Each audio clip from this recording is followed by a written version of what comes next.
orang mungkin. Saya sampaikan khutbah Jumat tentang masalah bagaimana sekarang umat Islam ini sedang terpuruk. Betul-betul terpuruk, ini luar biasa. Dan saya yakin kita sekarang berada di hadis Nabi sallallahu alaihi wasallam. Kata Nabi sallallahu alaihi wasallam, "Yushaku an tada' alaikumul umam kama tada' al-akalatu ila qas'atiha." Nanti akan datang satu zaman di mana ya, kata Nabi SAW, umat-umat ini non muslim atau orang yang mengaku Islam tapi sebenarnya bukan orang Islam akan mengeroyoki kalian sebagaimana belatung atau ulat memanggil teman-temannya untuk mengeroyokin makanan di nampan. Kata para sahabat, ya Rasulullah, amin qillatin nahnu yawma idzin.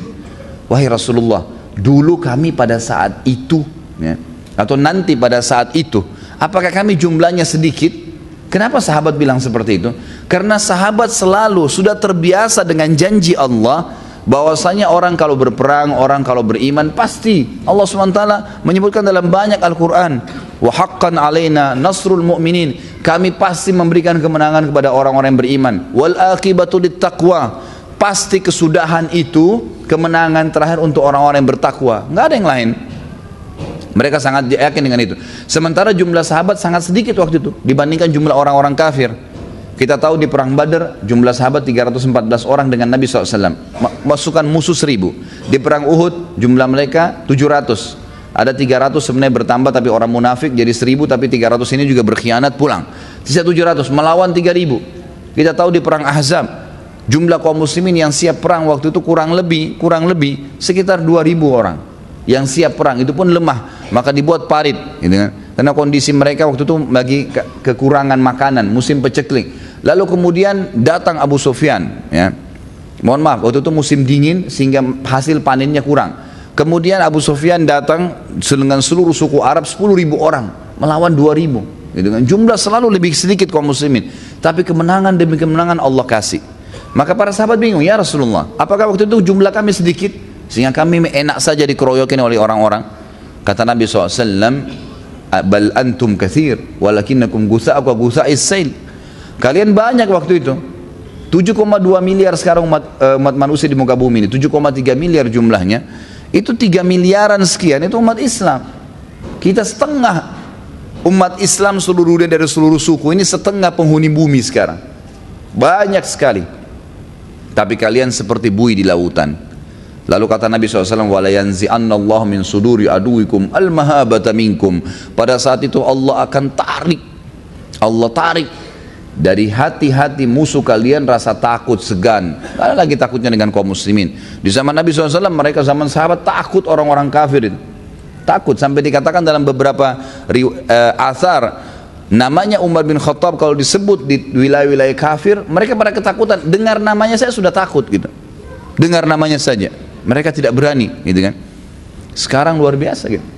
Allah sudah masukkan, Allah akan angkat rasa segan dari hati musuh-musuh kalian. Kenapa sebabnya?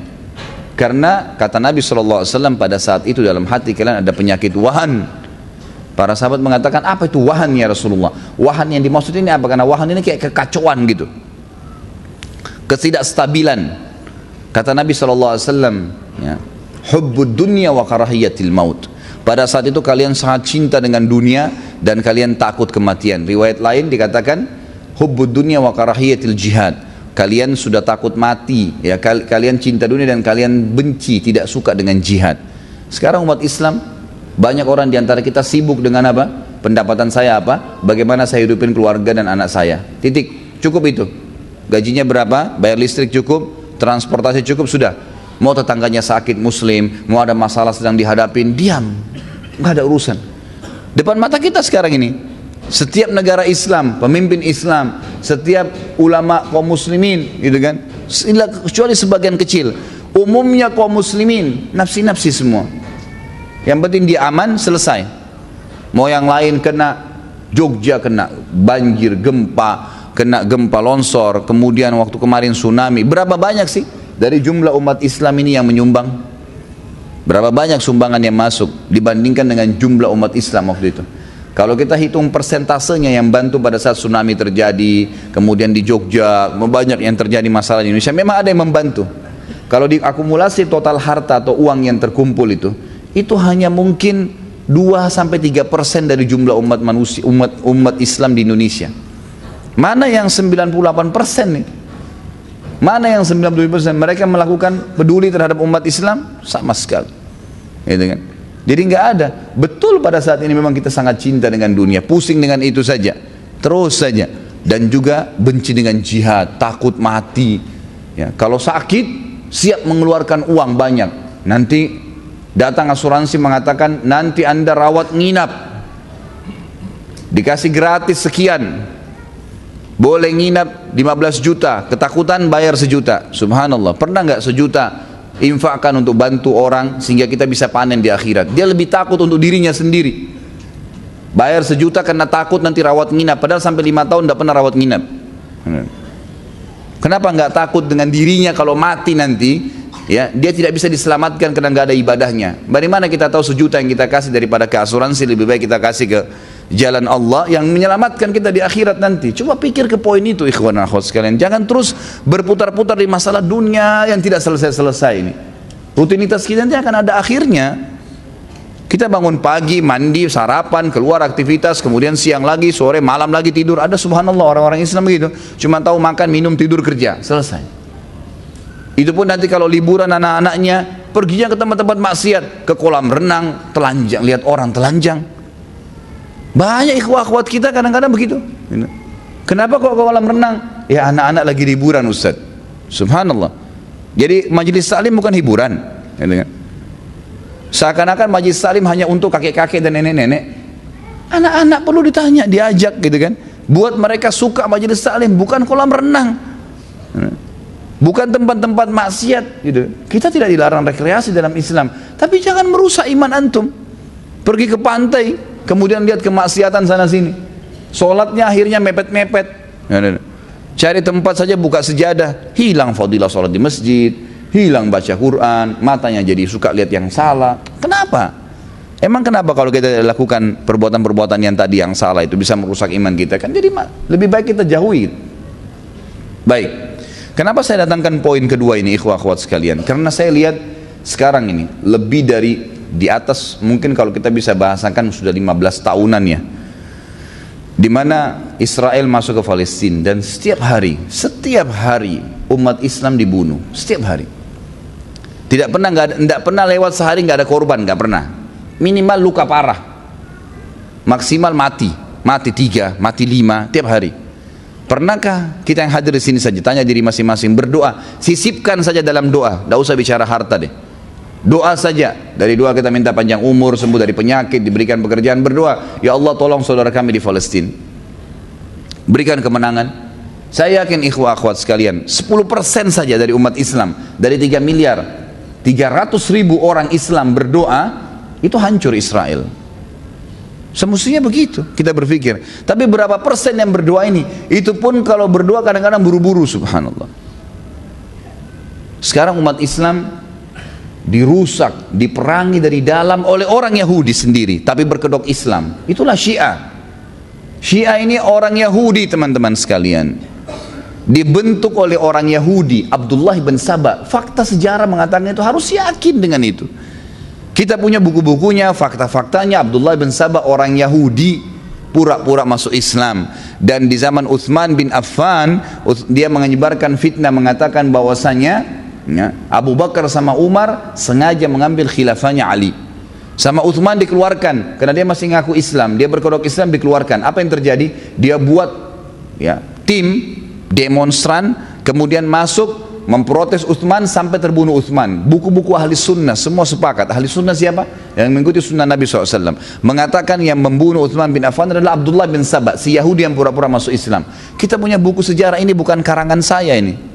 Kemudian di zaman Ali jadi khalifah, dia masuk, disebarin fitnah baru, Abu Bakar, Umar, Utsman, karena Utsman sudah mati, dia bilang juga mengambil khilafahnya Ali. Sama Ali ditangkap di depan orang-orang semua, lalu Ali tanya, apa kau yang mengatakan kalimat itu? Bahwasanya Abu Bakar, Umar, Utsman merebut khilafah saya dan saya lebih afdal daripada mereka. Kata Abdullah bin Sabah, iya, memang dia mau sebarin fitnah. Kata Ali, kau harus taubat, kalau tidak saya akan hukum kamu dengan haddul muftari, hukum cambukan bagi pendusta, 80 kali jerat. Lalu kata dia, saya tidak mau, karena saya yakin memang kamu, memang itu fitnahnya dia yang dia ingin sebarin tengah-tengah umat. Lalu yang terjadi, kata Ali, kalau kau tidak mau taubat juga saya akan kisos kamu, kau akan dibunuh karena kau menyebarkan fitnah. Semua sahabat tidak ada yang khilaf bahwasanya rentetan Abu Bakar, Umar ini paling afdal di kalangan sahabat. Sudah kita jelaskan tablik akbar yang lalu, pada saat jelaskan Abu Bakar dan Umar panjang lebar 4 jam lebih. Lalu apa yang terjadi teman-teman sekalian? Kata Ali, saya akan bunuh kamu. Dia bilang, kalau kau bunuh saya wahai Ali, kau adalah Tuhan. Sampai pada fitnah yang lebih besar, dibunuh sama Ali. Abdullah bin Sabah dalam sejarah ahli sunnah dibunuh oleh Ali radhiyallahu anhu. Pemahaman Syiah, kalau orang pakai akal sehat, dia akan faham ternyata pemahaman ini bukan dari Islam. Al-Quran yang Allah subhanahu wa ta'ala telah katakan dalam kitabnya masyhur, ayat ini kekal, bukan karangan saya, firman Allah. A'udzubillahi minasyaitonir rajim. Inna nahnu nazzalna dzikra wa inna lahu lahafidun. Kami turunkan az-dzikra, yakin Al-Quran sempurna dan kami akan menjaganya. Tidak ada satu huruf pun dimasukkan kecuali pasti akan terbongkar. Nggak mungkin, dijaga oleh Allah subhanahu wa ta'ala. Itu ciri khasnya Al-Quran. Dan ini ulama semua sudah sepakat, dinukil banyak riwayat berhubungan dengan masalah ini. Kemudian mereka mengatakan tidak, Quran ini kurang. Allah bilang dijaga, kau bilang kurang, siapa kamu itu? Berani benar ngomong begitu.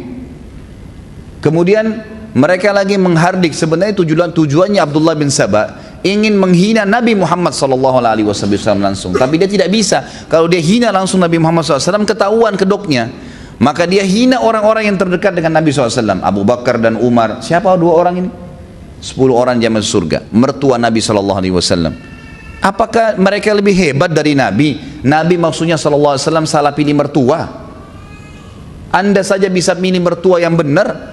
Ada teman saya Sunni bertemu dengan seorang Syiah di Jakarta. Dia cerita, tapi saya tidak ketemu waktu itu. Dia bilang, saya ketemu sama satu orang Syiah, teman saya. Saya tanya, bagaimana keadaan antum? Baik, alhamdulillah.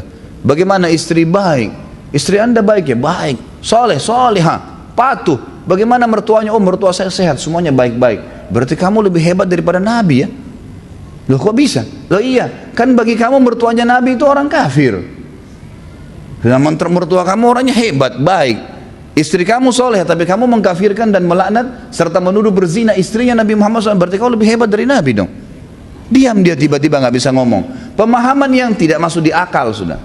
Anehnya ada umat Islam yang terpengaruh, kafirkan sahabat.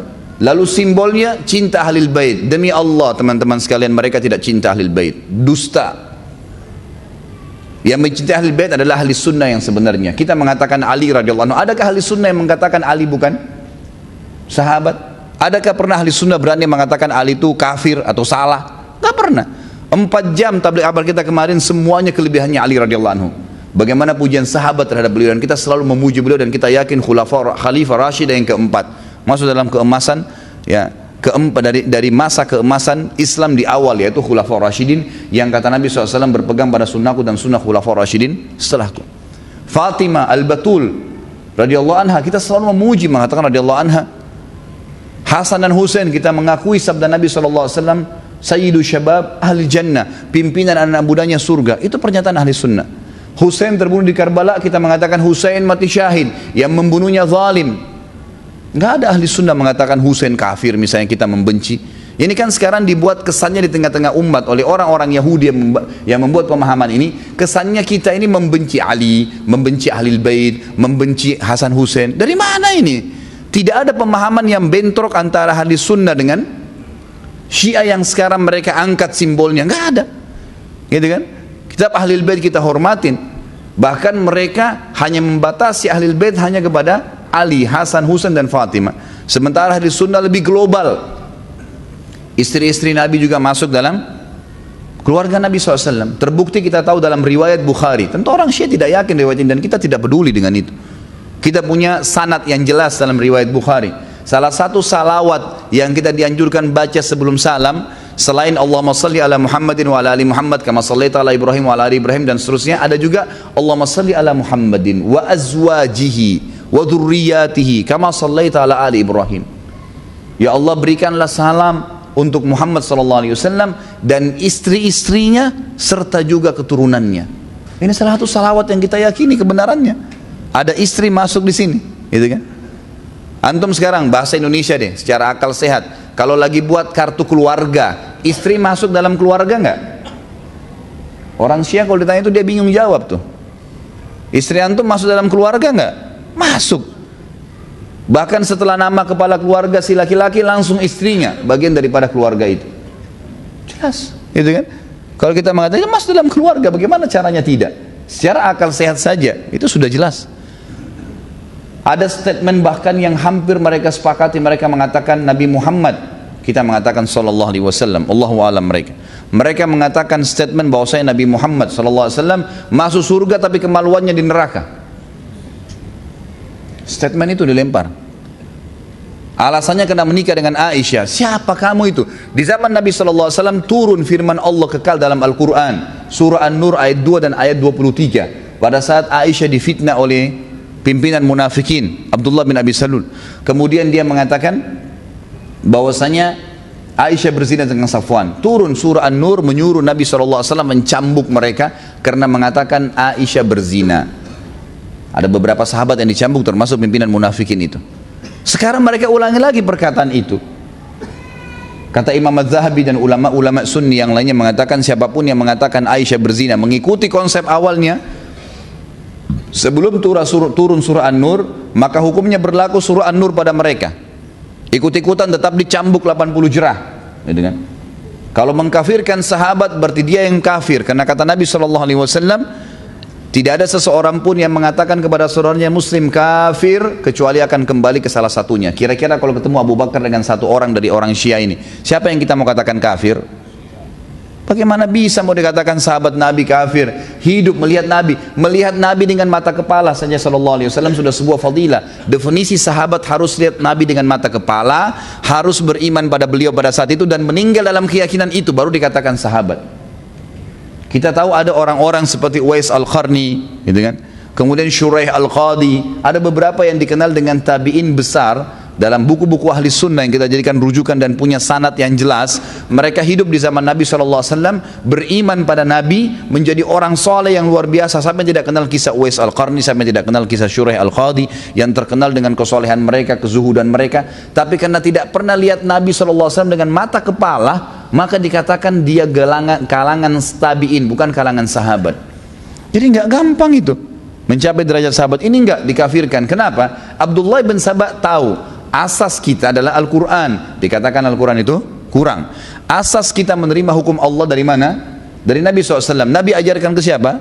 Dari sahabat. Kalau sahabat dipangkas oleh mereka, maka otomatis mereka harus punya sumber lain yang sampai kepada Nabi. Dikarang-karang riwayat yang tidak jelas sanadnya. Jadi ini jelas pemahaman dari orang Yahudi di tengah-tengah umat Islam yang masuk tengah umat Islam untuk memerangi kaum muslimin. Orang bodoh yang ngikutin itu. Dan ini tidak boleh didiamkan.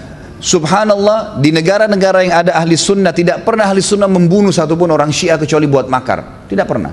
Di Saudi mereka kalau yang berfaham Syiah dikenal dengan Houthi, itu mereka masih punya warga negara. Di Indonesia selama mereka tidak buat makar, pernah ahli sunnah ganggu Syiah? Nggak pernah. Tapi pada saat mereka memimpin, ikhwan dan akhwat sekalian, lihat di Syria 230.000 jiwa ahli sunnah dibunuh karena pemahaman Yahudi dasarnya. Memerangi umat Islam memang, gitu kan? Di Irak mereka membunuh 150.000 jiwa termasuk Saddam Hussein yang mereka anggap selama ini memerangi mereka. Irak sekarang itu negara keduanya Iran. Kemudian mereka terakhir masuk ke Yaman, membakar tidak kurang dari 1.000 masjid dan rumah-rumah tahfidz Quran serta kampus-kampus Islam, ya, itu kemudian diganti, ditutup. Banyak yang dibunuh, banyak yang diperangi, subhanallah.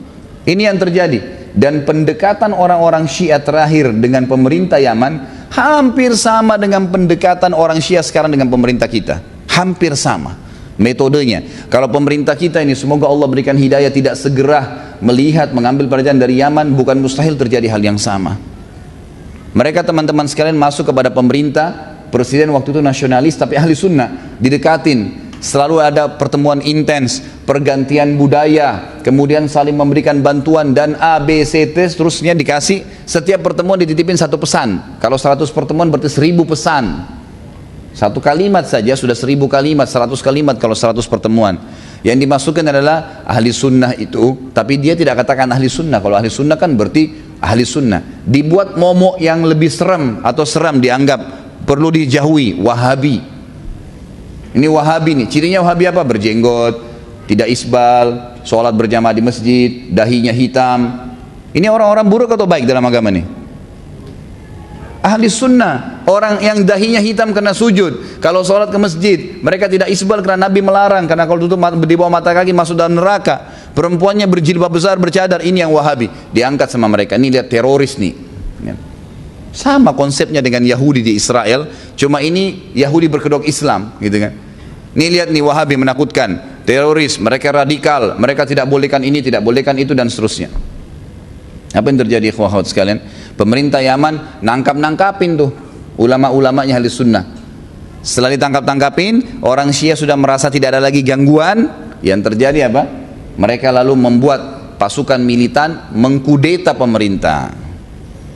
Baru berapa hari saja mereka kudeta pemerintah Yaman, mereka sudah pasang di jalan-jalan pelang-pelang besar, itu fotonya Khomeini. Siapa Khomeini? Coba antum baca di sejarahnya. Orang Yahudi. Subhanallah, baru mau dikatakan ayatullah. Ayatullah dari mana ini? Ayat syaitan, iya. Bagaimana caranya dikatakan ayatullah ini? Mereka berani menyebutkan dalam bukunya innali a'immatuna. Saya baca dalam kitab Al-Kafinya, manzilatan la yablughu malakul manzilatun la tablughu malakul mukarram wala nabiyyun mursal. Kami ini imam-imamnya Syiah punya kedudukan yang tidak mungkin dijangkau oleh para malaikat dan juga nabi-nabi. Maksudnya kedudukan apa ini? Allah, kedudukan ketuhanan. Orang harus faham kalimat-kalimat yang luar biasa. Fitnah-fitnah terus ditanamkan di tengah-tengah umat. Ini berbahaya sekali. Mereka lakukan, lalu mereka mengeluarkan statement, nanti musim haji ini kami akan serang Mekah dan Madinah. Presiden Yaman tulis surat kepada negara-negara Turk di sekitarnya, 6 negara termasuk Saudi, Raja Salman, semoga Allah menjaga beliau. Coba bantu kami ini, diserang, gitu kan? Subhanallah, di hari-hari sekarang orang-orang Syiah di Indonesia harus disampaikan nih kepada kaum muslimin dan sampaikan kepada semua orang intens menemui presiden dan wapres kita, intens menemui mereka. Lalu kemudian tidak mungkin pertemuan tersebut tidak diberikan pemahaman, cekokan, bantuan dari Iran, ini segala. Dan sekarang ini ada ratusan ribu jumlahnya orang-orang yang masuk pengungsi dari Iran. Kenapa harus mengungsi di Indonesia? Negaranya nggak apa-apa, gitu kan? Mengungsi dibiayai hidupnya. Bagaimana ini bisa? Saya tidak mengatakan pemerintah kita salah ya, sebab kita pasti ahli sunnah mendukung pemerintah. Yang salah kita ingatkan. Saya menganggap ini sebuah kekeliruan yang harus diingatkan. Itu mereka Syiah masuk, ya. Bahkan ada beberapa teman-teman yang heran, mereka-mereka ini kalau secara fisik bukan kayak manusia biasa, kayak orang-orang yang sudah terlatih militer. Ngapain masuk ratusan ribu orang ke Indonesia? Bukankah sudah ada pelajaran di Yaman dulu? Bukankah MUI kita, bukan saya, MUI Indonesia yang sudah diakui dari seluruh ormas Islam mengatakan bahwasanya Syiah sesat? Bukankah ulama-ulama sudah mengingatkan? Gitu kan? Bukankah sudah ada pelajaran dari negara-negara sebelumnya? Maka itu yang terjadi. Sekarang di tengah-tengah umat mereka masuk menyerang umat Islam, gitu kan? Itu yang terjadi. Harus hati-hati nih. Sisipkan doa kita di situ. Dari sisi lain, saudara-saudara kita di Myanmar sekarang, di Burma, Rohingya yang kita tahu, luar biasa. Saya lihat gambarnya nggak masuk di akal saya, ikhwah sekalian. Ada manusia seperti mereka ini luar biasa. Ini teroris yang sebenarnya ini bukan orang yang berjenggot, bukan orang yang sholat di masjid, bukan yang dahinya hitam. Ini teroris-teroris nih bisa subhanallah membakar anak kecil. Saya lihat gambarnya sendiri, anak kecil diikat di satu kayu yang panjang. Kemudian ada satu orang Buddha dipegang dari sebelah sana, sebelah sini satu, terus dibakar, dipanggang kayak bakar kambing. Manusia loh ini, anak kecil lagi. Sedangkan seorang militan saja, prajurit perang, kalau ditangkap kemudian mau disiksa, mungkin tidak ada penyiksaan di dunia terjadi pernah dipanggang seperti kambing begitu. Anak kecil, perempuan digantung, dibuat traumatis hanya alasan karena mereka Islam. Satu rumpun loh ini ya, warna kulitnya sama, paras wajahnya mereka sama, bahasa mereka sama. Itu saja sudah cukup sebenarnya membuat mereka tidak buat macam-macam. Dan statement internasionalnya, Presiden Myanmar mengatakan apa? Kami tidak ingin Myanmar seperti Indonesia. Kenapa Indonesia? Karena pada saat umat Islam menjadi banyak, mereka akhirnya mendominasi. Memang selama ini kenapa kalau Indonesia didominasi orang Islam? Pernah nggak ada presiden Indonesia dari Soekarno sampai sekarang yang kita tahunya Islam walaupun mereka kebanyakan nasionalis? Pernah nggak ada yang menyiksa orang kafir? Bahkan orang Islam yang kadang-kadang masih ada yang dinomor duakan, gitu kan? Tidak ada masalah dengan umat Islam pada saat memimpin sebenarnya. Jadi seakan-akan simbol ini mau perang agama, mereka tidak takut sama sekali. Negara Myanmar itu kecil. Saya kadang-kadang bercanda di pengajian saya, kalau orang Indonesia, tidak usah Indonesia, orang Jawa Barat datang ke sana meludah tenggelam tuh.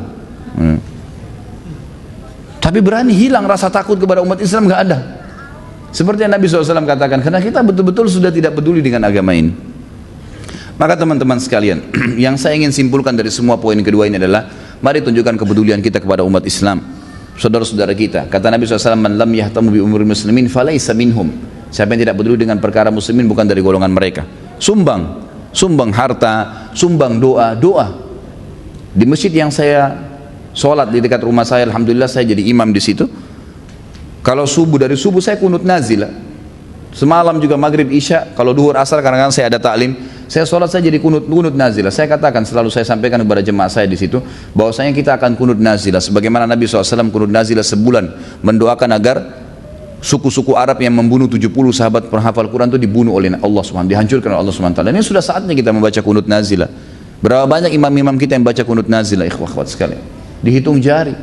Kepedulian kita sangat kecil sekali. Insya Allah teman-teman panitia juga akan mengumpulkan bantuan, sisihkan bantuan itu. Ingat, bantuan yang kita keluarkan, sedekah yang kita keluarkan, manfaat utamanya bukan kepada penerima. Kepada siapa? Kita sendiri. Kita sendiri yang dapat manfaatnya.